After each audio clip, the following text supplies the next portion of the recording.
মজা না লাগলো ইনশাআল্লাহ আজকে শুনে যান, শিখে যান। দেখবেন জীবনে যেদিন ভালো হতে চাইবেন আপনার জানা থাকবে যে আপনি কিভাবে ভালো হবেন।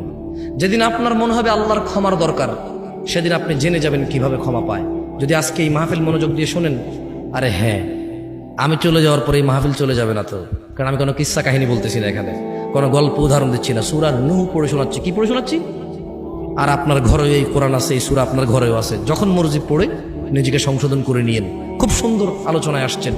আর আমি দীর্ঘ অনেকদিন পরে সূরা নূহ নিয়ে আলোচনা করছি, দীর্ঘ অনেকদিন পর। আমার খুব ফেভারিট সূরা এটা, কারণ আমার কাছে মনে হয় এখানে সবকিছু আছে।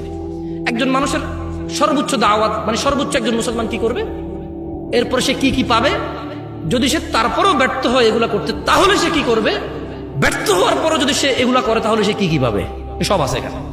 সুবহানাল্লাহ। তাহলে শোনেন, তাহলে আমরা কার ইবাদত করলাম?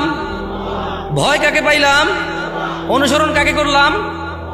এইবার এগুলা করলে কি হবে দেখেন, আল্লাহ বলছে যে يغفر لكم من ذنوبكم ويؤخركم إلى أجل مسمى إن أجل الله إذا جاء لا يؤخر لو كنتم تعلمون।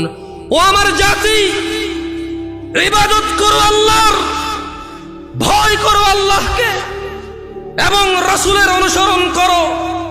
যদি তোমরা এই তিনটা কাজ করো, আল্লাহ তোমাদেরকে ক্ষমা করবেন। সুবহানাল্লাহ। তোমাদের যত অপরাধ আছে কে ক্ষমা করবে?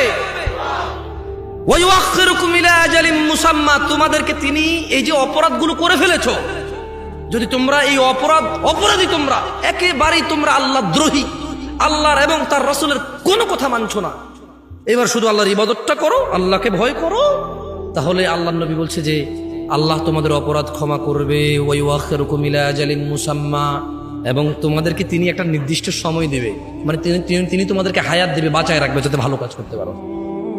সুবহানাল্লাহ। মানে গুনাহগার হয়ে তুমি মরবা না।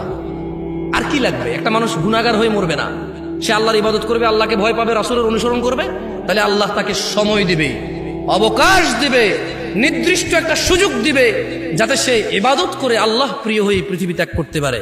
এবং নূহ আলাইহিস সালাম বলতেছে, ও আমার জাতি, জেনে রাখো, ইযা জা ইন্না আজালাল্লাহ, আল্লাহর দেওয়া নির্দিষ্ট সময়, ইযা জা, যদি আল্লাহর দেওয়া মৃত্যু তোমার জন্য চলে আসে, আল্লাহর দেওয়া ধ্বংস যদি তোমার জন্য চলে আসে, লা ইউআখার, দেরি হবে না। লাউ কুনতুম তা'লামুন, আমার জাতি যদি তোমরা জানতে। তাহলে আমরা প্রায় এখন ৬-৭টা শিক্ষা পেয়ে গেলাম। কটা শিক্ষা?